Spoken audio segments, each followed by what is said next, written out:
They left their families. They left their names.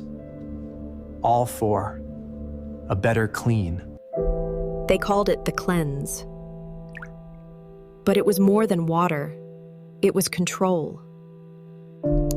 No toilet paper. No questions. Just a chrome nozzle and a promise. They said once you feel it, you'll never go back. And they were right.